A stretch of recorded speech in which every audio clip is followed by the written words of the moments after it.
আবারও বলেছি যে আমরা ১ নম্বর সিবিএলএম নিয়ে কথা বলছি। শুরুটাই ছিল প্রথম যে সিবিএলএম সেটা হলো work effectively within Bangladesh Tibet sector. আমরা দেখেছি যে ১৩টা সেক্টরের মধ্যে টিবেট সেক্টর একটা। তাহলে এই টিবেট সেক্টর যেটা সেটা কিন্তু সমস্ত টেকনিক্যাল এবং ভোকেশনাল এডুকেশন এবং ট্রেনিং নিয়ে যে কার্যক্রম, অর্থাৎ যেখানেই টেকনিক্যাল এডুকেশন আছে, যেখানেই ভোকেশনাল এডুকেশনের বিষয় আছে, যেখানেই ট্রেনিং এর বিষয় আছে, ৩টা কর্মকাণ্ড যেসব জায়গায় সম্পৃক্ত আছে, অর্থাৎ ২৩টা মন্ত্রণালয় এই ধরনের কর্মকাণ্ডের সঙ্গে যুক্ত আছে। হ্যাঁ, আমাদের টেকনিক্যাল এডুকেশন তার মধ্যে একটা। এছাড়া আরো বিএমইটি থেকে আরম্ভ করে অন্যান্য কি কি প্রতিষ্ঠান আছে আমরা এই আলোচনায় সেটা জানতে পারবো।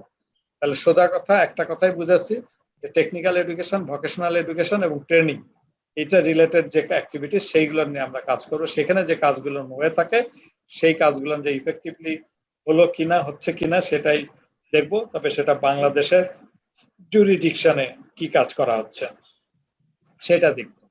তো আমরা সেই এই অংশ দেখতে যে আমরা দেখেছি যে এটার মধ্যে কয়টা স্ক্রিনে কি দেখা যাচ্ছে? জি স্যার, দেখা যাচ্ছে। জি স্যার। আচ্ছা, তাহলে এইখানে আমরা দেখেছি যে 5টা বিষয় আছে, তাই না? এই টোটাল সাবজেক্টে বা এই ইউনিটে, এটা তো একটা ইউনিট, তাই না? টোটাল ইউনিট একটা 1 নম্বর ইউনিট যেটা, এই ইউনিটে কয়টা বিষয় আছে? 5টা লার্নিং আউটকাম। এটা কিন্তু আমরা লার্নিং আউটকাম বলছি কেন? এটা কিন্তু আমাদের সিবিএলএম দেখাচ্ছি। আমি এখন যেটা স্ক্রিনে দেখাচ্ছি সেটা কি?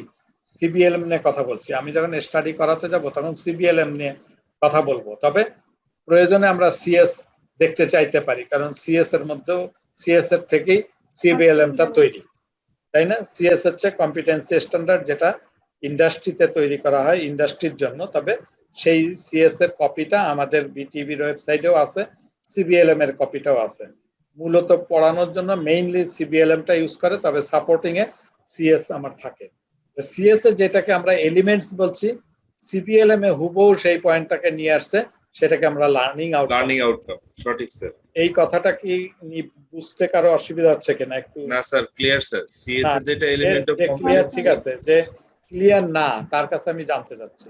আচ্ছা আচ্ছা, কেউ যদি বুঝতে না পারি তাহলে সে যদি স্যার আমি স্কিপ করেছি, আরেকবার একটু বলেন স্যার।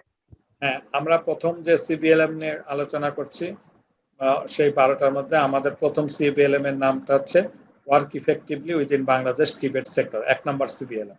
সেই সিবিএলএম এর মধ্যে কি এটা হলো ওই ইউনিটের নাম, তাই না? যে ইউনিট নিয়ে পড়াশোনা করছে সেটার ইউনিট টাইটেল হলো work effectively within Bangladesh Tibet sector. এবং ওই ইউনিটটার মধ্যে বলা আছে লার্নিং আউটকাম আছে 5টা। হাতের কয়টা আঙ্গুল? হাতের কয়টা আঙ্গুল? 5টা। 5টা। তাহলে এই লার্নিং আউটকাম হলো 5টা। তাহলে 5টা যে লার্নিং আউটকাম আমরা বলছি সেটা সিবিএলএম এর রেসপেক্টে এটাকে বলছি লার্নিং আউটকাম। কিন্তু আমরা বলেছি যে যদি ইন্ডাস্ট্রির যে স্ট্যান্ডার্ড, সেই স্ট্যান্ডার্ড থেকেই তো সিবিএলএম তৈরি হয়েছে, এবং ইন্ডাস্ট্রির যে স্ট্যান্ডার্ড সেখানে যে জিনিস আছে সেখানে বলা আছে এলিমেন্ট। এলিমেন্ট যে 5টা, যে নামে 5টা এলিমেন্ট ছিল, হুবহু সেই নামে আমাদের লার্নিং আউটকাম আসছে 5টা। এখন আমার জানার বিষয় যে এই যে এলিমেন্টস বলছি সিএস এ এবং লার্নিং আউটকাম বলছি সিবিএলএম এ, এই কথাটাকে বুঝতে কারো অসুবিধা হচ্ছে কিনা এটা আমরা জানতে চেয়েছি। কারো যদি এখানে যারা আছি তাদের কারো যদি বুঝতে অসুবিধা হয় তাহলে এখন একটু প্রশ্ন করতে পারো। স্যার সিএস এর কম্পোনেন্ট গুলি সিবিএলএম এর হইছে লার্নিং আউটকামস। না, সিএস এর কম্পোনেন্ট না, সিএস এর মধ্যে যে এলিমেন্ট একটা কম্পোনেন্ট। সিএস এর মধ্যে যে এলিমেন্ট আছে, এলিমেন্ট অফ কম্পিটেন্সি। হ্যাঁ, এলিমেন্ট আছে 5টা এলিমেন্ট অফ কম্পিটেন্সি বলছে, সেই এলিমেন্টস গুলো নিয়ে আমার আসছে এইখানে লার্নিং আউটকাম হিসেবে।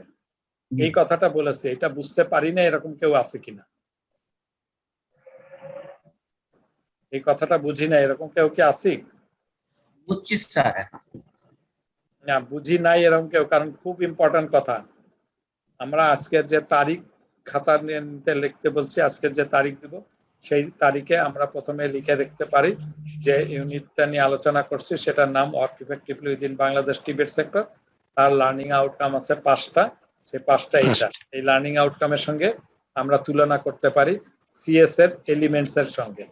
এই কথাটা সাইডে এক জায়গায় নোট করে রাখতে পারি যে এই লার্নিং আউটকামটা এলো, সংক্ষেপে এলো, এটা হলো সিএস এ এই লার্নিং আউটকামটাই আছে এলিমেন্টস হিসেবে। এই কথাটা একটু চাইলে লিখে নিতে পারি। জি স্যার, বুঝছি। ওকে, তাহলে এই 5টার মধ্যে প্রথম যে লার্নিং আউটকামটা সেটা বলছে বাংলাদেশের টিবেটের সিনারিও নিয়ে আলোচনা করা এবং ওর সঙ্গে রিলেটেড পলিসি। ক্লিয়ার? বাংলাদেশের টিবেটের সিনারিও অর্থাৎ টেকনিক্যাল এডুকেশন বলতে কোথায় কোন জায়গায় কারা চালায়, কিরকম চালায়, কতদিনের কোর্স, হ্যাঁ, কিভাবে ট্রেনিং হয়, কিভাবে এর সার্টিফিকেশন হয়, এই সংক্রান্ত যে বর্ণনা। তারপরে হলো ভোকেশনাল এডুকেশন বলতে কি বুঝায়, ট্রেনিং বলতে কি বুঝায়, এই কথাগুলো এখানে আমাদের আলোচনা হবে 1 নম্বর লার্নিং আউটকামে। এর সঙ্গে রিলেটেড পলিসি, যেসব পলিসি তৈরি হয়েছে, কি কি পলিসি আছে, সেইগুলো সম্বন্ধে আমরা জানবো 1 নম্বর লার্নিং আউটকাম। 2 নম্বরে বলেছে ইন্টারপ্রেট কোয়ালিটি অ্যাসুরেন্স সিস্টেম, অর্থাৎ কোয়ালিটি অ্যাসুরেন্স সিস্টেম QAS, সংক্ষেপে হচ্ছে বড়হাতের QAS, quality assurance system. Quality assurance system জিনিসটা কি, অর্থাৎ কিভাবে এটা কোয়ালিটিকে এনশিওর করছে আমাদের টেকনিক্যাল এডুকেশনকে, সেই সংক্রান্ত বিষয় আমাদের 2 নম্বর লার্নিং আউটকাম। 3 নম্বর লার্নিং আউটকাম আছে work within the training organisation, training অর্গানাইজেশনের মধ্যে কিভাবে কার্য সম্পাদন হয়ে থাকে সেই কথাগুলো আমরা জানবো। 4 নম্বরে বলছে manage work relationship with colleagues and clients, কলিগদের মধ্যে এই যে রিলেশনশিপ কেমন থাকতে হবে, মানে ওয়ার্কটাকে সুন্দরভাবে এক্সিকিউট করার জন্য, ম্যানেজ করার জন্য, এবং ক্লায়েন্ট কারা কারা এই কাজের, সেটা আমরা জানবো 4 নম্বর লার্নিং আউটকামে। সর্বশেষে বলেছে assist learner to develop competency as per needs and interest, লার্নারের যারা এখানে শিক্ষা গ্রহণ করতে আসবে তাদের যে ইন্টারেস্ট সেটাকে গুরুত্ব দেওয়া হচ্ছে, সেটাকে সেই ব্যাপারে অ্যাসিস্ট করা হবে, এবং লার্নার যা নিডস আছে সেটা ফুলফিল করা হবে, সেই জায়গাটা কি, সেটা কিভাবে কম্পিটেন্সি ডেভেলপমেন্ট করতে পারবে, সেই সংক্রান্ত কথাবার্তাগুলো আলোচনা করব 5 নাম্বার লার্নিং আউটকামে। অর্থাৎ 5টা অধ্যায় এখানে আছে।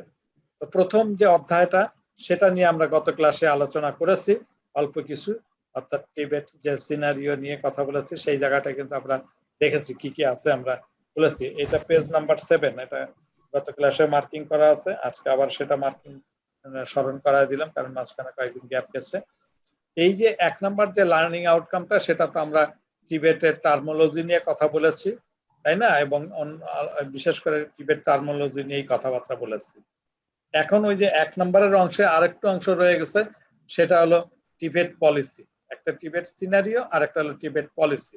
তার মানে 1 নাম্বার যে লার্নিং আউটকামটা আছে তার মধ্যেও আমাদের সম্ভবত 3টা অংশ আছে, সাবডিভাইডেড করা হয়েছে।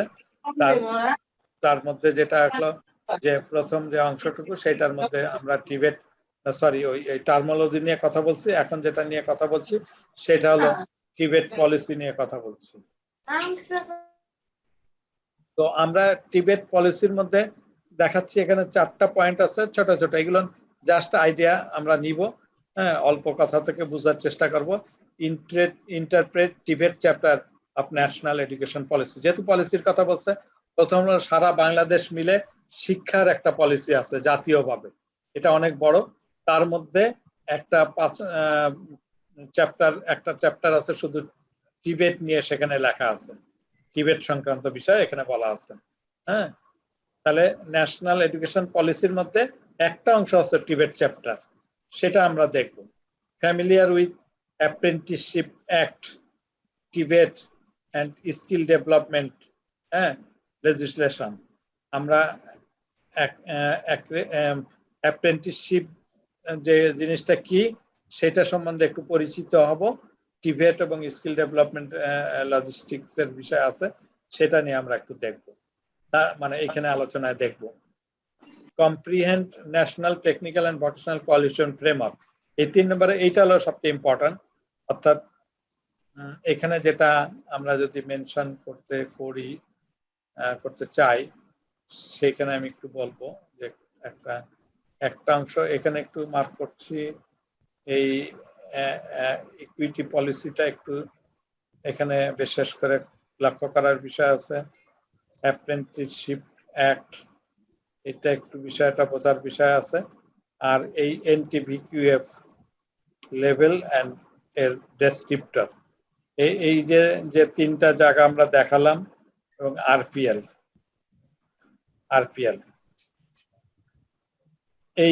এই চারটা জায়গা থেকে কিন্তু প্রশ্ন আসে পরীক্ষায়, মানে প্রায়শই আসে। তার মধ্যে এই দুটা জায়গা বেশি ইম্পর্টেন্ট, এইটা এবং এটাতে পরীক্ষা আসবেই। এই দুটা জায়গাতে বিশেষ করে পরীক্ষায় আসবেই। হ্যাঁ, তাহলে আমরা একটু খেয়াল করে রাখলাম বিষয়টা।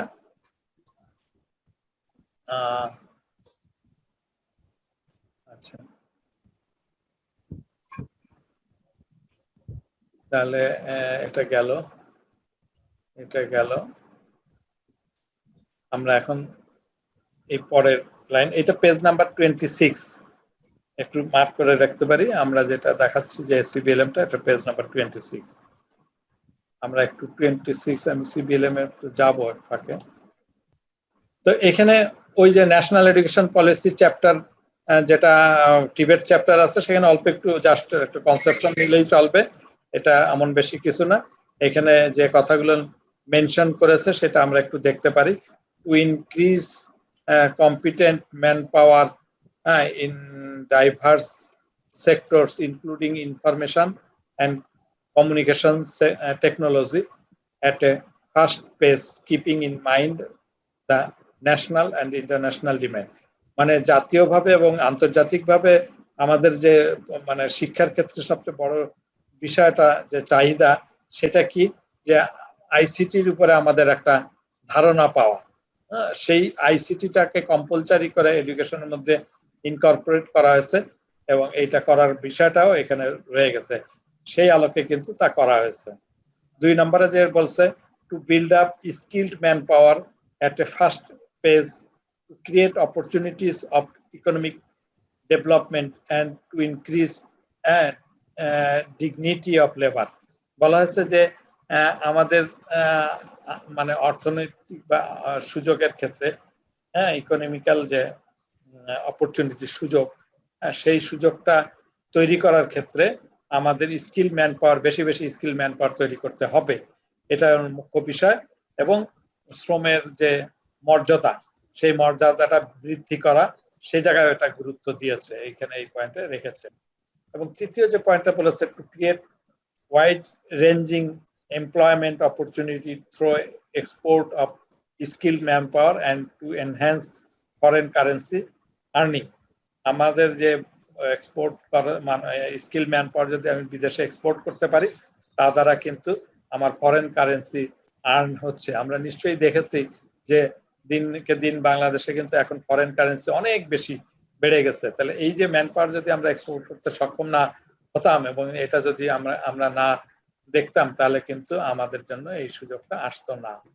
এনিওয়ে, তো আমরা যাই হোক, এখন একটু পরের লাইনে যাই। পরের লাইনে আমরা যেতে চাচ্ছি, সেটা হলো এরকম যে strategies for implement the national education policy এবং ন্যাশনাল স্কিলস ডেভেলপমেন্ট পলিসি। তাহলে এইখানে ন্যাশনাল এডুকেশন পলিসি যে স্ট্র্যাটেজির যে বিষয়টা এবং ন্যাশনাল স্কিল ডেভেলপমেন্ট পলিসির বিষয়টাকে নিয়ে যদি আমরা একটু কথা বলি, পেজ নাম্বার 27, আমরা যদি 27 নাম্বার পেজে, এই যে এটা কি স্ক্রিনে দেখা যাচ্ছে? জি স্যার, দেখা যাচ্ছে স্যার।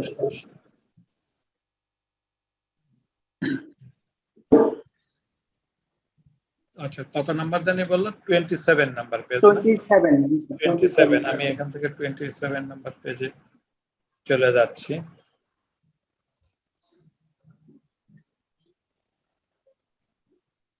এই যে এখানে 27 নাম্বার পেজে আছে education policy, national education policy.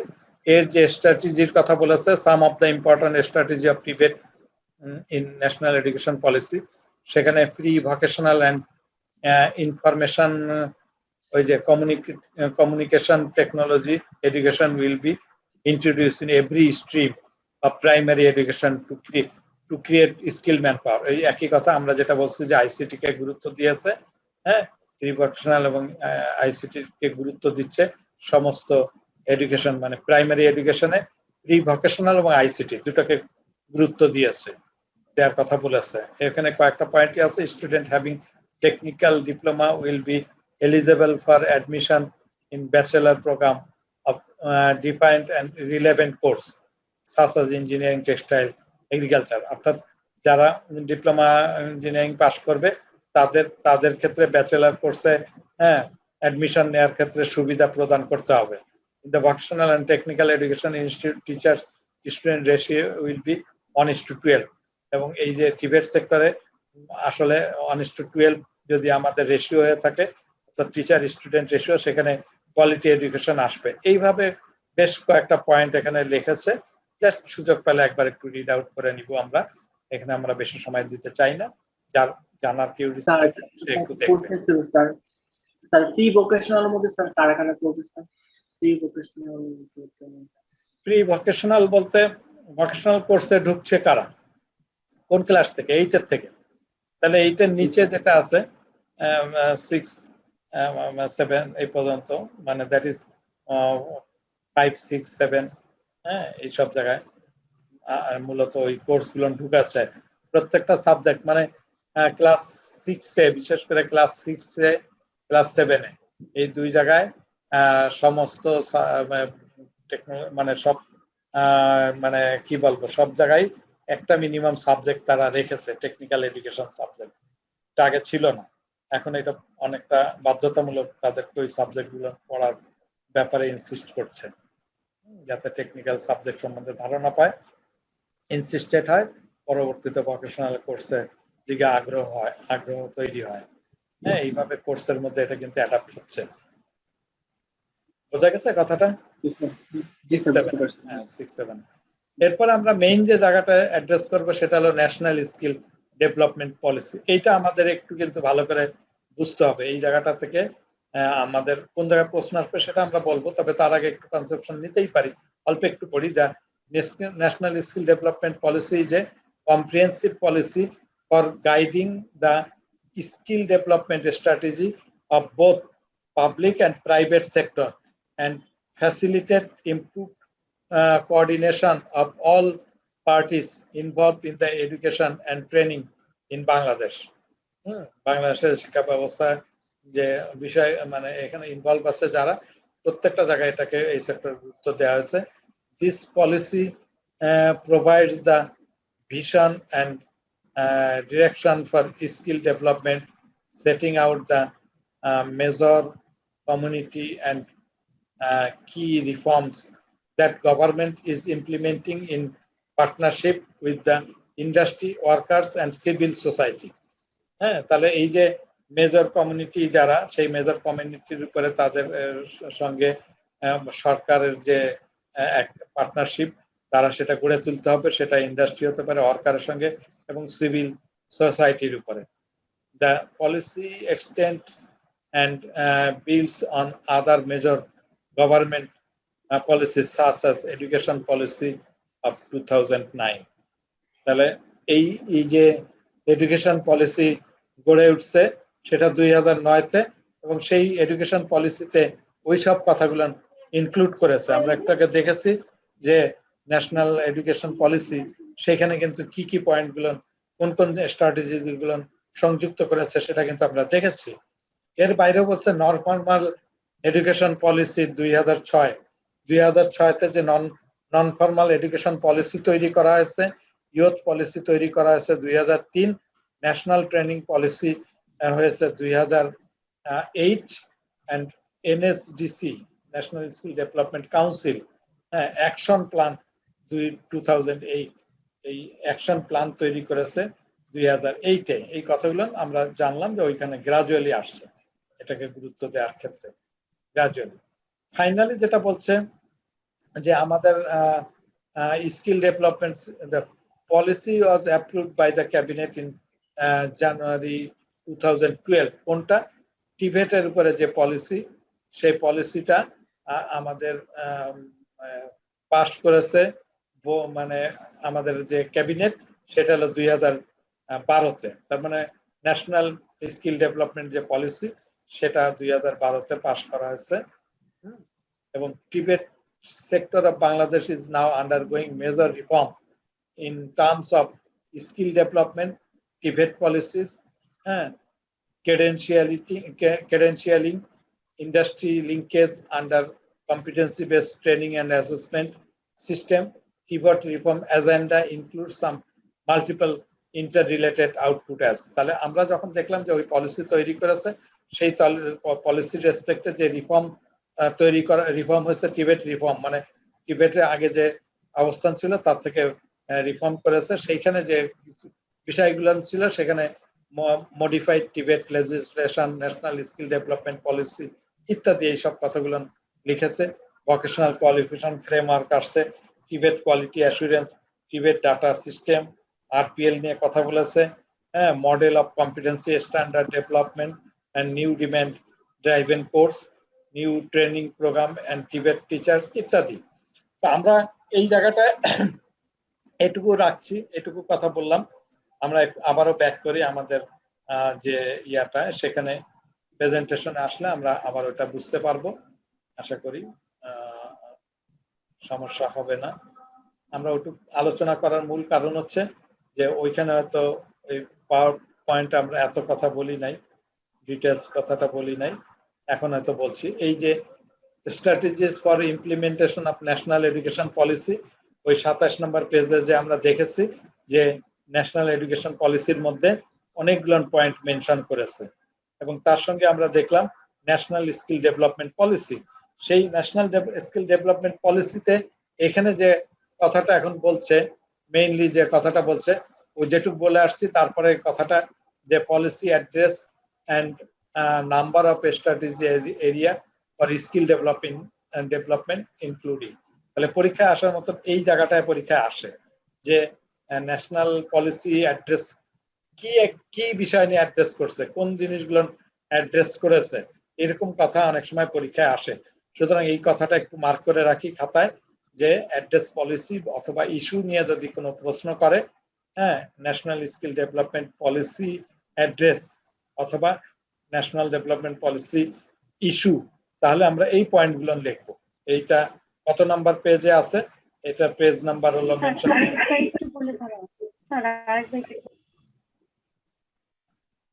এটা পেজ নাম্বার হলো 29, পেজ নাম্বার 29 আগে লিখি। আর আরেকবার আমি বলে দিচ্ছি যে পরীক্ষায় আসে এই পয়েন্টটা কিন্তু অনেক সময় আসে। এনএস মানে ন্যাশনাল স্কিল ডেভেলপমেন্ট পলিসি, এনএসডিপি তে সাধারণত দুইটা প্রশ্ন আসে অল্টারনেটিভলি। প্রশ্ন দুটার মধ্যে একটা হলো এনএসডিপির পলিসি অ্যাড্রেস অথবা ইস্যু, পলিসি ইস্যু গুলো কি কি। যদি এরকম প্রশ্ন আসে তাহলে এইখান থেকে 4-5টা পয়েন্ট আমরা তুলে দিব। পয়েন্টগুলো কি কি আমি দেখি, সেটা হলো provision of demand driven flexible and responsive training. আমরা বলছে যে ইন্ডাস্ট্রিতে যে ডিমান্ড ড্রাইভেন যে ট্রেনিং গুলো আসে বা মানে অকুপেশনের বিষয়গুলো আসে, সেইটার কথা এখানে বলেছে। তার মানে ইন্ডাস্ট্রি ডিমান্ডেড কোর্স গুলো নিয়ে আমাদের ট্রেনিং এ আওতাভুক্ত আসা হওয়া উচিত, এবং সেইগুলো আমাদের সেইভাবে ম্যান পাওয়ারকে তৈরি করতে হবে, তাই না? আমরা এমন ম্যান পাওয়ার তৈরি করলাম, কিন্তু ইন্ডাস্ট্রিতে যে সে কাজ করতে পারে না, তাহলে তো হবে না। আবার ইন্ডাস্ট্রি নতুন নতুন মেশিনারিজ আসছে, নতুন নতুন কাজ করার ক্যাপাবিলিটি সম্পন্ন লোকের দরকার হয়। তাহলে ওই লোকগুলো যদি আমি তৈরি করে না দিতে পারি, তাহলে তো আমার কাজ হবে না। সুতরাং ইন্ডাস্ট্রি ডিমান্ড ড্রাইভেন যে ট্রেনিং, সেটা আমাকে দিতে হবে, দেওয়ার ব্যবস্থা করতে হবে। এরপরে যেটা বলছে ন্যাশনালি রিকগনাইজড কোয়ালিফিকেশনস, তাহলে ন্যাশনালি রিকগনাইজড কোয়ালিফিকেশন যেটা, অর্থাৎ মানে জাতীয়ভাবে যে কোয়ালিফিকেশনটা স্বীকৃত, সেটার একটা চ্যালেঞ্জের বিষয় আছে যে আমরা ট্রেনিং দিলাম, কিন্তু তার জাতীয়ভাবে তার স্বীকৃতি আসলো না, সার্টিফিকেশনটা এমন জায়গা থেকে আসলো যে আমরা ইন্ডিভিজুয়াল প্রতিষ্ঠান থেকে দিলাম, তাহলে তো সেটা সব জায়গায় গ্রহণযোগ্য হবে না। সেই জন্য এটা ন্যাশনালি যাতে রিকগনাইজড হয় সেই ব্যবস্থাটা গ্রহণ করতে হবে। সুতরাং এই পয়েন্টটা এখানে ন্যাশনালি রিকগনাইজড কোয়ালিফিকেশন। তারপরে আসছে কম্পিটেন্সি বেসড ট্রেনিং। ট্রেনিংটা ট্রেডিশনাল ট্রেনিং হবে না, হতে হবে কম্পিটেন্সি বেসড ট্রেনিং। কোয়ালিটি অ্যাসুরেন্সের বিষয়টা আসছে, সেটা আমাদের দেখতে হবে। হ্যাঁ, accurate skills and labour market data সেটা থাকতে হবে। কম্পিটেন্ট টিবেট ইনস্ট্রাক্টর অ্যান্ড ম্যানেজার, এই যে যারা ট্রেনিং প্রোভাইড করবে তারাও জানি কম্পিটেন্ট হয়। কেমন করে কম্পিটেন্ট হয়? যারা লেভেল 4 করে নাই, এই যে প্যাডাগজি লেভেল 4 করে নাই, তারা ট্রেনিং দেওয়ার ক্ষেত্রে ট্রেডিশনাল ট্রেনার আর এই তোমরা যারা এখন এখানে কমপ্লিট করছো, দুজনের মধ্যে অবশ্যই পার্থক্য আছে। তুমি অবশ্যই টিবেটের সিনারিও জানো, পলিসি জানো, তারপরে কোয়ালিটি এনশিওর করার বিষয়টা জানি। তাহলে এই যে জানা লোকগুলো যেভাবে ট্রেনিং প্রোভাইড করবে, যে ধরনের এনভায়রনমেন্ট সেখানে তৈরি করবে, ট্রেডিশনাল সিস্টেমে সেই ধরনের এনভায়রনমেন্ট ক্রিয়েট কিন্তু হবে না। তো এই জন্য বলছে যে কম্পিটেন্ট টিবেট ইনস্ট্রাক্টর হতে হবে, তার মানে লেভেল 4 পাস করা থাকতে হবে। সে হলো এখানে পাস তার বলে না, বলে কম্পিটেন্ট, কম্পিটেন্ট আর নট ইয়েট কম্পিটেন্ট। তাহলে level 4 competent instructor, manager, even ম্যানেজারও থাকতে হবে। ওই প্রতিষ্ঠানে যেটা ম্যানেজার তারও কিন্তু ওই কম্পিটেন্ট হওয়া প্রয়োজন আছে। স্ট্রেনথেন অ্যাপ্রেন্টিসশিপের আরো বেশি আমরা ওই অ্যাপ্রেন্টিসশিপের নিয়ে যখন কথা বলবো সেখানে বুঝতে পারবো। এটাকে আরো স্ট্রেনথেন করার কথা বলেছে। Recognition of prior learning, RPL এর কথা বলা হচ্ছে। Improve access for under privileged group, under privileged group যাতে অ্যাক্সেস করতে পারে, সেই অ্যাক্সেস করার জন্য যে সুবিধাটা, সেই সুবিধাটা বাড়াতে হবে। প্রাইভেট ট্রেনিং প্রভিশন, এই প্রাইভেট ট্রেনিং এর সুযোগ বাড়াতে হবে, যেটা আগে ছিল না। ইন্ডাস্ট্রিয়াল ট্রেনিং এর সুযোগটা থাকতে হবে। তারপরে বলছে টিবেট ফাইন্যান্সিং, এইসব ব্যাপারে যদি ফাইন্যান্সিং এর বিষয় থাকে টিবেটের, তাহলে সেই টিবেট ফাইন্যান্সিংটা করতে হবে। And skill development for overseas employment, এবং মানে যেটা বাইরে বিদেশে এমপ্লয়মেন্টের সুযোগ তৈরি করতে হবে। এটা আমাদের পেজ নাম্বার 29। তাহলে আমরা বুঝতে পেরেছি এই 29 নাম্বার যে পেজ, এই পেজের থেকে যে পয়েন্টটা 4-5টা নিজের করে বুঝে নিতে হবে। এবং এটা প্রশ্নের একটা থাকে, তাহলে আমরা দুটার মধ্যে একটা আলোচনা করলাম। এইটা নিয়ে কি কোনো কনফিউশন আছে? বুঝতে পারি না এরকম কেউ আছে কিনা? এটা শুধু পলিসিটা আমরা শিখলাম, আরেকটা যে যদি বলেন যে পলিসি না, এটা তো ইস্যু, তাই না স্যার? এটা ইস্যু, তাই না স্যার? এটা ইস্যু অথবা এই যে পলিসি অ্যাড্রেস, দুটা কথা, পলিসি অ্যাড্রেস আর ইস্যু। আচ্ছা, পলিসি অ্যাড্রেস অথবা ইস্যু, এইগুলি এটা আরেকটা হলো মেইন ফিচার বা কি ফিচার। মেইন ফিচার আমরা পরে যাচ্ছি, সেটা নিয়ে কথা বলার পরে আসবো। আচ্ছা সেটা তাহলে আমরা প্রথমটা শিখবো পলিসি অ্যাড্রেস অথবা ইস্যুগুলি কি কি, সমস্যাগুলো কি এইগুলো চিহ্নিত করা হয়েছে। এগুলো হলো মেইন সমস্যা, ইস্যু বলতে সমস্যা বলা হচ্ছে, এটাকেই অ্যাড্রেস করেছে তারা। এটা যদি জানতে চায় যে এনএসডিপির যে ইস্যু বা অ্যাড্রেস গুলো কি কি, তাহলে তখন আমরা এখান থেকে যে কয়টা পারি, সময় কম তো 4-5টা পয়েন্ট তুলে দেব। ক্লিয়ার করেছি কথাটা? জি স্যার, পলিসি অ্যাড্রেস। স্যার আমরা এখান থেকে 5টা পয়েন্ট দিলেই তো হচ্ছে, তাই না? হ্যাঁ, আমরা নরমালি সময় কম থাকলে তো আমরা বেশি দিতে গেলে সমস্যা, কারণ আমার পরে যদি সময় পাই ফাঁকা থাকে তখন আমরা লিখবো, যদি রিটেন প্রশ্ন আসে। আবার রিটেন প্রশ্ন এখানে যে দেওয়া আছে আরটিএল, স্যার আরটিএল পুরোটা না লিখে যদি শুধু আরটিএল লিখে, হ্যাঁ সংক্ষেপে লিখলেই হবে, আরপিএল সংক্ষেপে লিখলে হবে। কোয়ালিটি অ্যাসুরেন্স, কিউএ, রাইট, সবাই চেষ্টা করবো সংক্ষেপে লিখতে। কিউএ, কোয়ালিটি অ্যাসুরেন্স, ঠিক আছে? যত পারি সংক্ষেপে লিখবো, সংক্ষেপে লিখলে কোনো সমস্যা নাই। বোঝা গেছে? যেগুলা সংক্ষেপে লেখা অভ্যাস করা দরকার আছে, তাহলে আমরা পয়েন্ট দুটা বেশি দিতে পারবো। স্যার এখানে কি এই দুইটাই সংক্ষেপে লেখা যাবে নাকি আর কোনটা সংক্ষেপে? যেটা সুযোগ আছে সিবিটি লিখতে পারবো। হ্যাঁ, যেটা আমরা এখানে আমরা নিশ্চয়ই পরে আলোচনা করব, তখন থেকে বোঝা যাবে। যেমন এই যে CBT, competency based training, CBT, QA, তাই না? Quality assurance system. হ্যাঁ, ঠিক আছে, দু একটা দেখলে। হ্যাঁ, ওকে। আর কোনো প্রশ্ন থাকলে বলতে পারো, আপনি তাহলে পরের লাইনে যাব, নেক্সটে যাব। আচ্ছা, ঠিক আছে, যা বোঝা যাচ্ছে মোটামুটি বোঝা গেছে।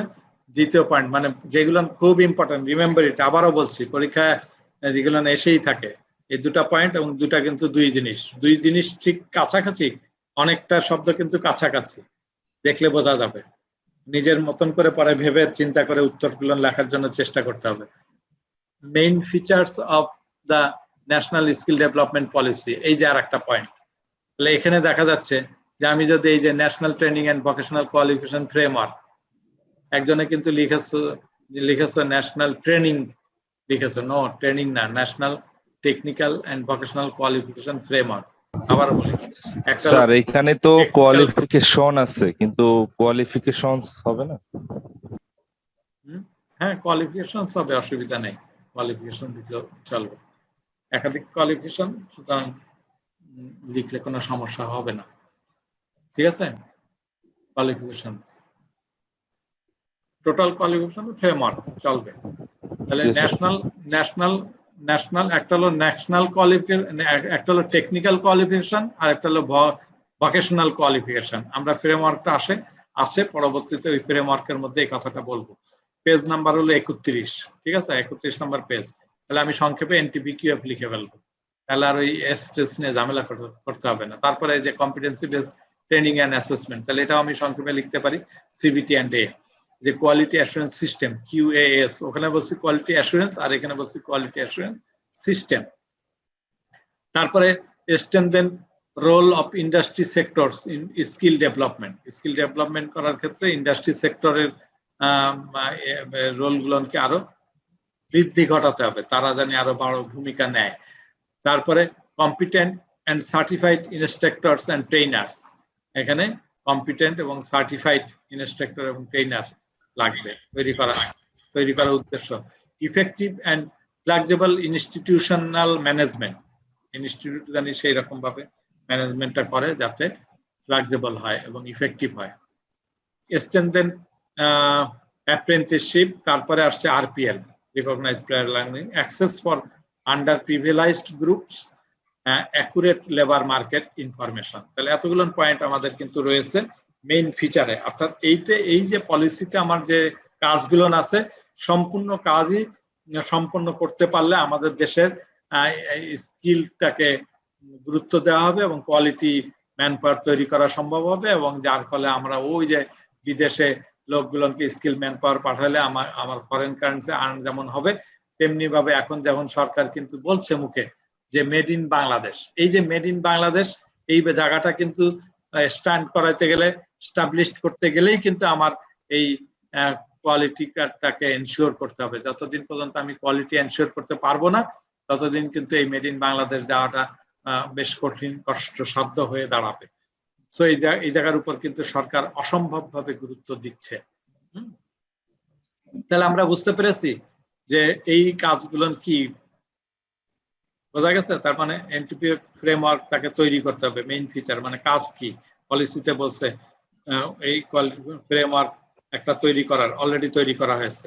CBT and A, এই ধরনের ট্রেনার এবং ট্রেনিং এবং অ্যাসেসমেন্টের ব্যবস্থা হয়েছে, কোয়ালিটি অ্যাসুরেন্স হচ্ছে, সবই আমরা কিন্তু এই যে 12টা CBLM স্টাডি করলে দেখবো যে এই সবগুলো পয়েন্টগুলো এখানে অলরেডি চলে আসছে এই পলিসি রেসপেক্টে।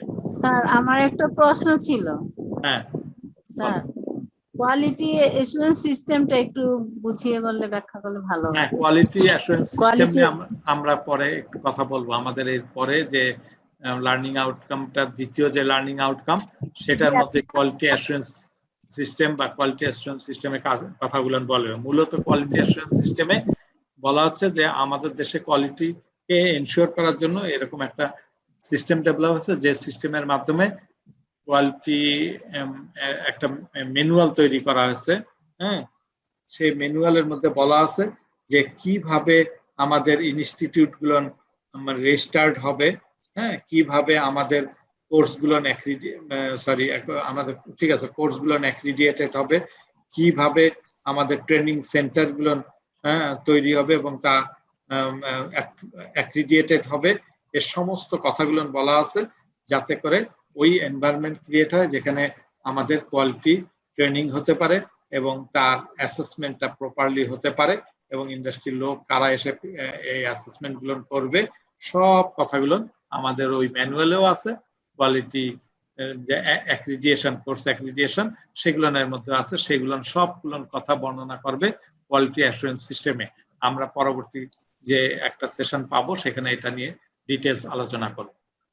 বোঝাতে পেরেছি কিছুটা? জি স্যার। স্যার এখানে কি 4-5টা পয়েন্ট লিখলে হবে? হ্যাঁ, মোটামুটি 4-5টা পয়েন্ট লিখলেই হবে দ্রুত। ঠিক আছে, এই পয়েন্টগুলো তো মুখস্থ লিখতেই পারে। এই যে সংক্ষেপে NTB, QF, CBT, US, RPL, labour market information. হ্যাঁ, একটু কয়েকটা জিনিস একটু খেয়াল করলেই হবে। আর আমরা যে ট্রেনিং নিচ্ছি টিচাররা, competent and certified instructor and trainers, এই তো কথাটা লেখাই যায়। তাহলে লিখতে কিন্তু বেশি একটা মুখস্থ করার বিষয় নাই। স্ট্যান্ডার্ড অ্যাপ্রেন্টিসশিপকে স্ট্যান্ডার্ড করতে হবে, আর আন্ডার প্রিভিলেজড গ্রুপকে আমাদের এর মধ্যে নিয়ে আসতে হবে। Access for under privileged group খুব ইম্পর্টেন্ট একটা কথা। তো আমরা এরপরে যেটা আসছে যে ইকুইটি পলিসি।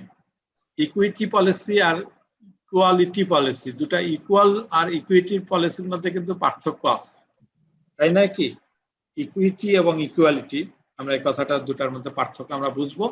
যদি আমরা সাম্য অবস্থায় আনতে চাই, সবাইকে সমান মানে সুযোগ কিন্তু সবাইকে দেওয়া বা সবাইকে আমার একটা প্ল্যাটফর্মে আনতে গেলে সুযোগ কিন্তু সমান দিলে হবে না। কাউকে বেশি দেয়া লাগতে পারে, কাউকে কম দেয়া লাগতে পারে, তাই না? যদি আমরা মনে করি যে একটা সাইকেল রেস করাবো মানুষদের মধ্যে, এখন সব মানুষ এক সেম হাইটের সাইকেল যদি দেই সবাইকে, তাহলে সবার জন্য কিন্তু উপযোগী হবে না। একজন ছোট বাচ্চার জন্য যে একটা বড় সাইকেল যদি দেই, তার পক্ষে ওই সাইকেল চালানো সম্ভব হবে না।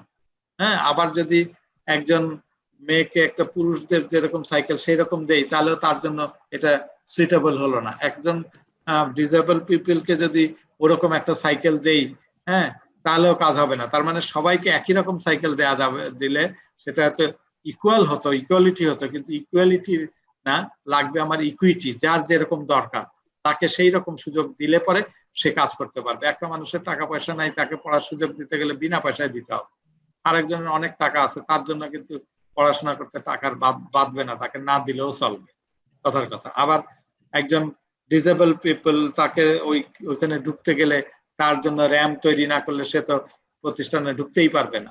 একজন বাঁ হাতে লেখে, তাকে তার টেবিল বা চেয়ার গুলো বাঁ হাতের জন্য উপযোগী করে দিতে হবে। সো ইন দ্যাট সেন্স এখানে ইকুইটি পলিসির কথা বলা হয়েছে। ইকুইটি পলিসির মধ্যে বলা আছে people with low level of education, যারা খুব লেখাপড়া কম জানে, তাদের ক্ষেত্রে সুযোগটা তৈরি করে দিতে হবে। মহিলাদের জন্য বিশেষ সুযোগটা দিতে হবে। Person with disables and special needs, যাদের স্পেশাল নিডস আছে তাদের ব্যাপারটা এখানে আসছে। ওয়ার্কিং অ্যাডোলসেন্টস, যারা একটু মানে মহিলারা, মেয়েরা যারা অ্যাডাল্ট হচ্ছে, সেই ক্ষেত্রে তাদের একটু সমস্যা হয় শারীরিক অসুবিধার কারণের জন্য, সেই জায়গাটাও তাদের কিভাবে অ্যাড্রেস করা যায়, সুবিধা দেওয়া যায়, সেই কথাটা বলছে।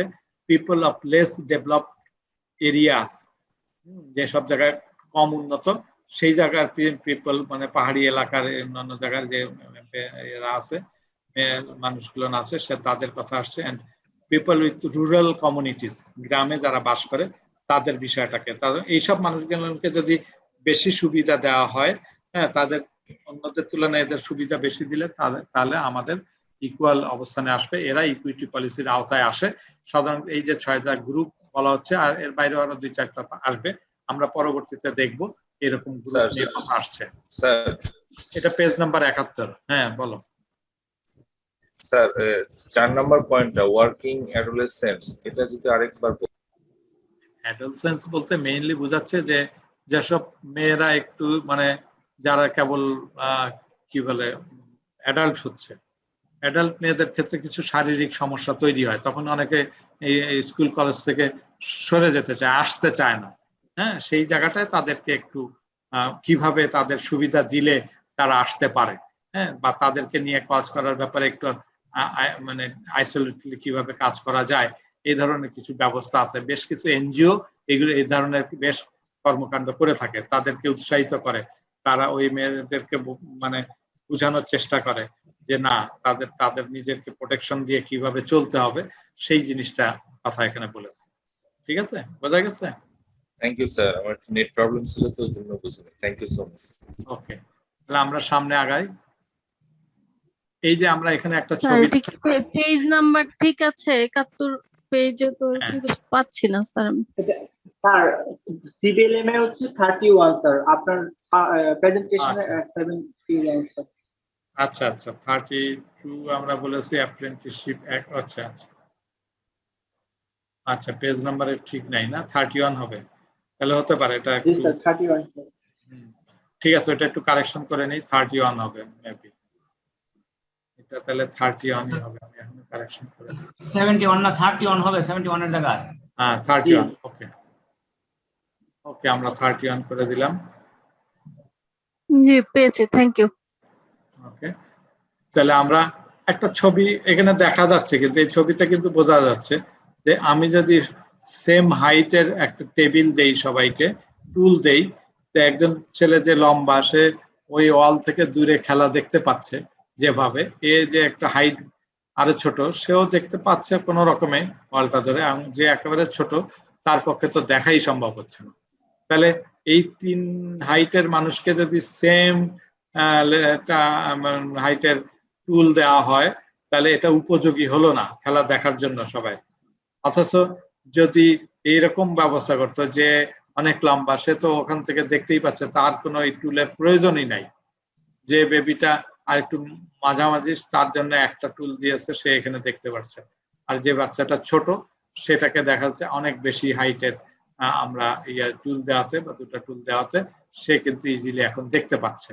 তাহলে এই সবাইকে ইকুয়াল পজিশনে আনতে যে এই ইকুইটি রুল অ্যাডাপ্ট করতে হচ্ছে, আর ইকুয়ালিটি রুল অ্যাডাপ্ট করে কিন্তু এই সুবিধাটা পাওয়া যায় না। বোঝা গেছে কি ছবি দেখে কথাটা? ইকুইটি এবং ইকুয়ালিটির পার্থক্যটা কি ক্লিয়ার হচ্ছে এখন? মানে যার যেরকম দরকার সেই ধরনের সহযোগিতা তাকে দিতে হবে ইকুইটির ক্ষেত্রে।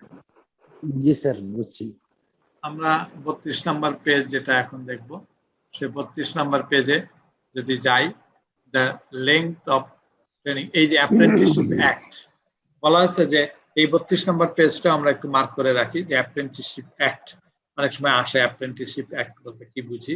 তাহলে এখানে কয়েকটা কথা বলেছে যে আমাদের দেশে যে প্রচলিত নিয়মে যে অ্যাপ্রেন্টিসশিপ আছে, অ্যাপ্রেন্টিসশিপ বলতে বোঝায় যে ইন্ডাস্ট্রিতে কিছু মানুষ আছে কাজ করতে, কাজ শিখতে যায়, হ্যাঁ, তারা তখন করে কি, যে যেসব সুপারভাইজার বা ওয়ার্কাররা কাজ করছে, ওই তার সঙ্গে তাকে হেল্পিং হ্যান্ড হিসেবে বা তার কাজ দেখার জন্য তাকে রাখে।